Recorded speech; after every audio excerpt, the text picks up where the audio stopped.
યુકેમાં રહેતા ભારતીયો અને ખાસ કરીને ગુજરાતીઓ માટે આજે અમે લઈને આવ્યા છીએ અત્યંત મહત્વના અને દરેક પરિવારને અસર કરતા મોટા અપડેટ્સ.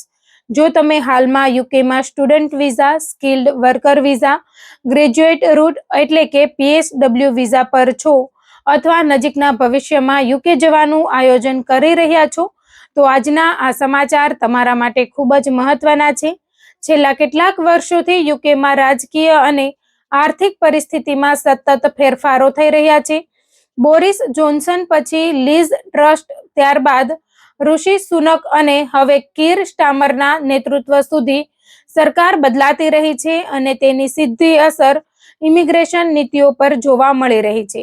દરેક નવી સરકાર સાથે હોમ ઓફિસના નિયમોમાં ફેરફાર થાય છે, જેના કારણે વિદેશી વિદ્યાર્થીઓ, સ્કિલ્ડ વર્કર્સ અને નવા ઇમિગ્રન્ટ્સ માટે અનિશ્ચિતતા વધતી રહી છે.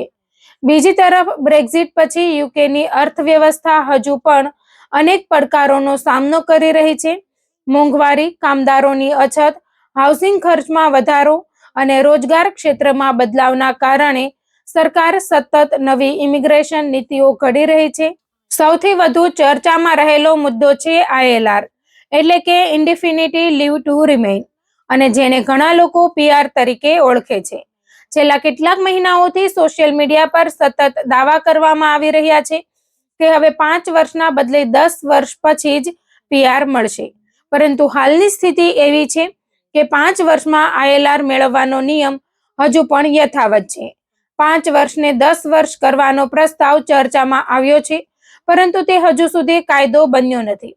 તેથી સોશિયલ મીડિયા પર ફરતી દરેક માહિતી પર વિશ્વાસ કરતા પહેલા સત્તાવાર નિયમોની ચકાસણી કરવી ખૂબ જરૂરી છે.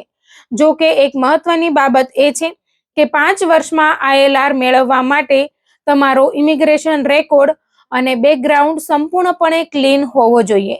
જો તમારા વિરુદ્ધ કોઈ ગંભીર કાયદાકીય કાર્યવાહી થઈ હોય અથવા વારંવાર નિયમોનું ઉલ્લંઘન થયું હોય, તો તેની અસર ઇમિગ્રેશન પ્રક્રિયા પર પડી શકે છે.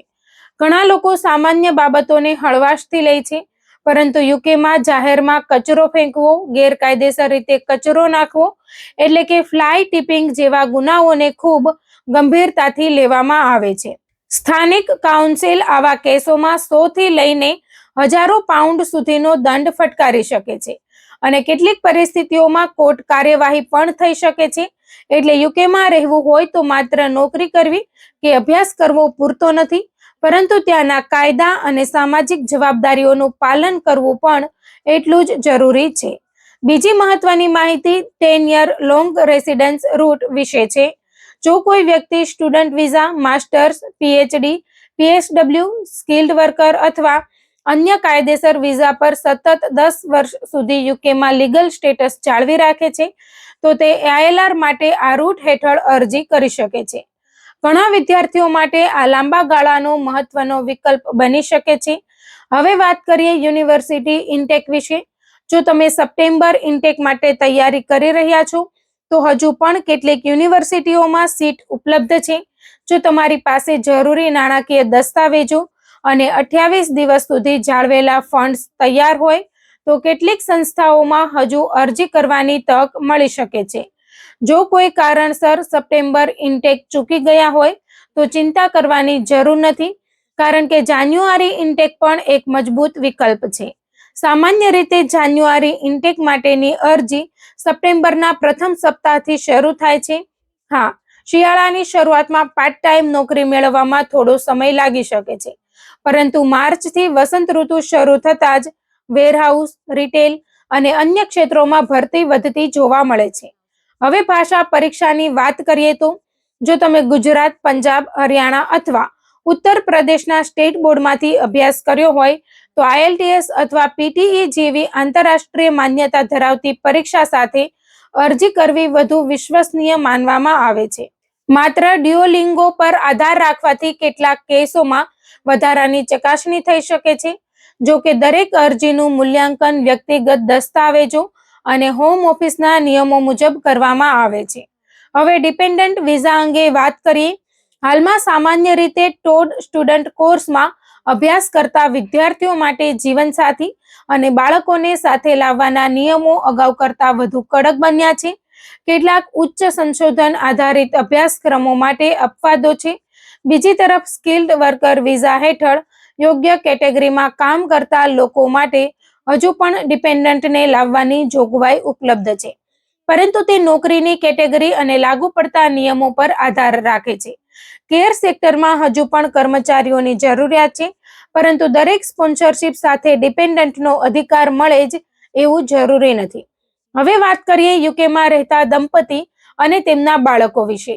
જો માતા પિતાએ પોતાની મૂળ વિઝા અરજીમાં બાળકની માહિતી દર્શાવી હોય તો કેટલીક પરિસ્થિતિઓમાં ડિપેન્ડન્ટ તરીકે અરજી શક્ય બની શકે છે, પરંતુ જો મૂળ અરજીમાં બાળક અંગેની માહિતી જ આપવામાં આવી ન હોય તો પછી પ્રક્રિયા વધુ જટિલ બની શકે છે. બીજી એક સામાન્ય ગેરસમજ એ છે કે યુકેમાં જન્મેલા દરેક બાળકને આપમેળે બ્રિટિશ સિટીઝનશીપ મળી જાય છે. હકીકતમાં બાળકની સિટીઝનશીપ તેના માતા પિતાની ઇમિગ્રેશન સ્થિતિ અને તે સમયે લાગુ પડતા કાયદા પર આધાર રાખે છે. કેટલાક બાળકો માટે યુકેમાં લાંબા સમય સુધી નિવાસ કર્યા પછી સિટીઝનશીપ માટે અરજી કરવાનો માર્ગ ઉપલબ્ધ બની શકે છે, પરંતુ દરેક કેસમાં જન્મથી જ સિટીઝનશીપ મળતી નથી. હવે સ્પાઉસ વિઝાની વાત કરીએ તો જો કોઈ વ્યક્તિ બ્રિટિશ નાગરિક અથવા લાયક વ્યક્તિ સાથે લગ્ન કરે છે તો માત્ર લગ્ન કરવાથી જ સેટલમેન્ટ મળી જતી નથી. સ્પાઉસ વિઝા માટે સરકાર દ્વારા નક્કી કરેલી ન્યૂનતમ આવકની શરતો, રહેઠાણની વ્યવસ્થા, સંબંધના પુરાવા, chat history, photographs, joint bank account, joint bills અને અન્ય દસ્તાવેજોની વિગતવાર તપાસ કરવામાં આવે છે. હોમ ઓફિસ જરૂરી જણાય તો ઘર મુલાકાત પણ લઈ શકે છે, જેથી ફેક મેરેજ અથવા ઇમિગ્રેશન ફ્રોડને રોકી શકાય. એટલે જો કોઈ વ્યક્તિ માત્ર કાગળ પરના લગ્ન કરીને યુકેમાં સેટલ થવાનું વિચારી રહ્યા હોય તો હવે તે પહેલાની સરખામણીએ ઘણું મુશ્કેલ બની ગયું છે. કુલ મળીને યુકેમાં કાયદાનું પાલન, યોગ્ય દસ્તાવેજો, સમયસર વિઝા રિન્યુઅલ, સાચી માહિતી અને સત્તાવાર નિયમોની સમજ હવે પહેલા કરતા વધુ મહત્વપૂર્ણ બની ગઈ છે.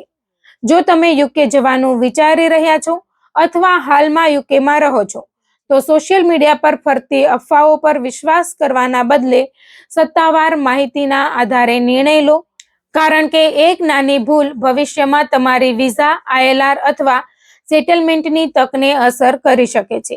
તેથી દરેક પગલું વિચારીને ભરો, નિયમોનું પાલન કરો અને સમયાંતરે બદલાતા ઇમિગ્રેશન નિયમો વિશે અપડેટ રહેવું ક્યારેય ભૂલશો નહીં.